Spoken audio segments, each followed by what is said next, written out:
Hello, my name is Indica Shinnery, and I am a medical examiner at Fairview Park Hospital in Georgia.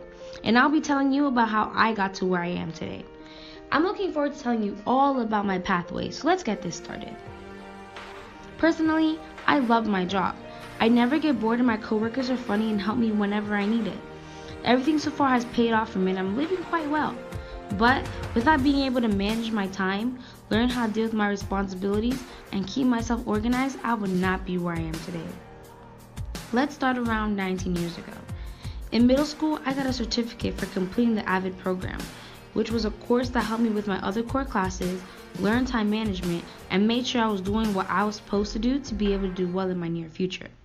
Then I went to university and high school, and in my senior year, I got the opportunity to do dual enrollment at Valencia College in Orlando, Florida, which means I was basically taking college classes while still in high school. One of my favorite classes I took was my new student experience class. It taught me ways around college as a beginner and the important things to know while I'm here. My teacher, Miss 3, taught me about my college resources, such as how to plan for college, the ASC Center, where I can get help from my tutors, and she told us some pretty good advice about my future. Miss 3 had to take a strengths quiz, which was a lengthy survey that told me about my strengths, which were futuristic, relator, deliberative, empathy, and adaptability. Then she asked the class a question that left me really stumped. What is your purpose in life? I had to really think about that. What is my purpose in life? Who knows? Eventually, I had to make up a purpose statement. I decided life is what we make it, and I decided to make mine an adventure filled with goals I must achieve before I die. In my opinion, this class really helped me out as an individual.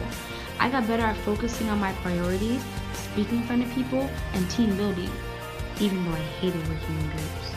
During my first semester, I overworked myself by biting off way more than I can chew, and I became highly stressed. I was taught that school will always be there and I had to go at a pace I'm comfortable with while still challenging myself. So in spring 2018, I took less classes but still managed to get my AA degree by the summer of 2019.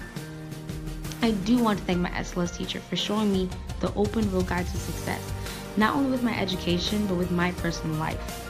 After that semester, I quickly decided I wanted to go to HBCU, so I applied to FAMU, Florida Memorial, and Clark Atlanta University. After that was done, I went straight into signing up for FAFSA and all the scholarships possible. Days and days and weeks went by. I was just getting anxious to know if I got accepted into the colleges I wanted to or not. I went from pacing back and forth in my house to sometimes asking the man when he hasn't even applied for any colleges yet. Finally, it turns out I didn't get into FAMU, but I did get into Clark Atlanta. My mother was proud of me because she never went to college, and she wanted me to be better than that. Plus, I'm the first out of her 3 kids to go. Along with the financial aid that came through and some scholarships that got put into play, I only had to end up paying for my textbooks and my dorm. Even though that was still some money, it took weight off my bank, especially because I was going out of state.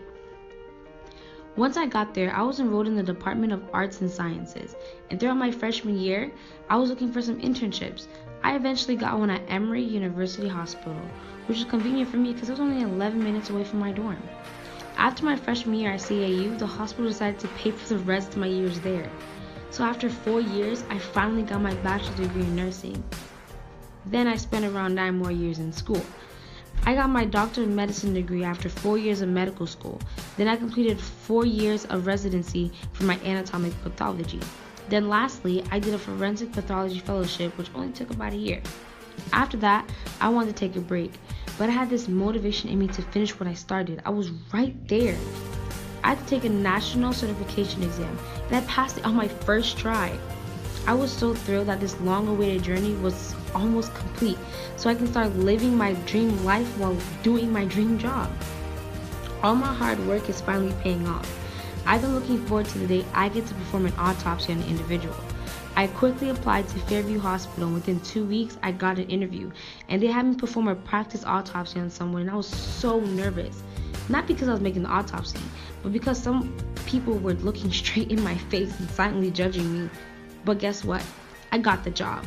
Now here I am, telling you that with the right motivation, mindset, and determination, you will get to your dreams eventually, but quicker than you may think. I am pleased to be able to present for your class today. Created using Powtoon.